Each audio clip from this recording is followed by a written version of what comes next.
The Channel Tunnel is the current fastest way to cross the channel between England and France.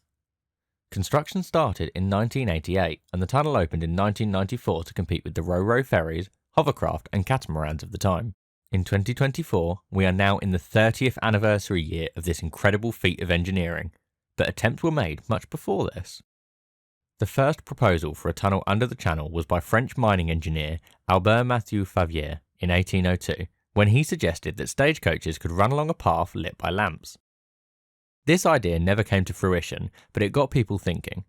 By the late 1800s, work had begun on digging a channel tunnel for the use of the steam-powered railways, but this was soon abandoned.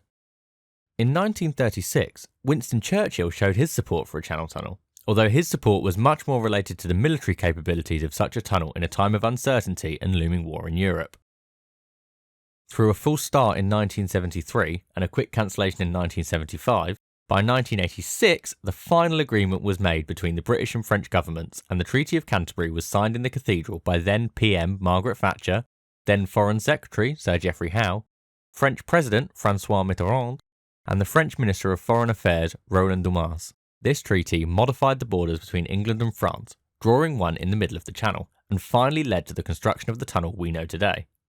It was in 1986 that it became obvious that the cross-channel hovercraft would finally have a true competitor. Construction began in 1988 and the British and French teams met in the middle in 1990, representing the first land link between Britain and our continental neighbours since the Ice Age. Finally, in 1994, Queen Elizabeth II and François Mitterrand met and made use of the tunnel on its first day in operation.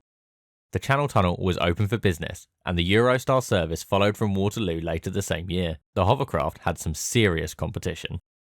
Although the hovercraft service was shut down in 2000, it took until 2007 for the Eurostar service to move to the new High Speed 1 line and the newly refurbished St Pancras International train station.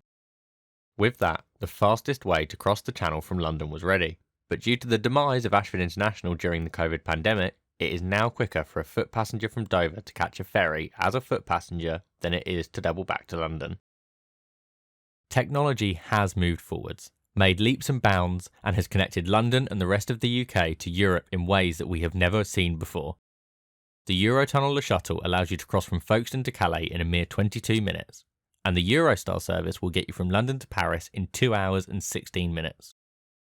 Nevertheless, this engineering icon has killed off the rest of the innovation in cross-channel transport, and for those of us in Kent, we are left with foot passenger services of an hour and a half on a Ro-Ro ferry, the same speed as in 1854. Europe and the UK has moved forwards, but Kent has been forced backwards as we lose what was once promised and brought prosperity to our county.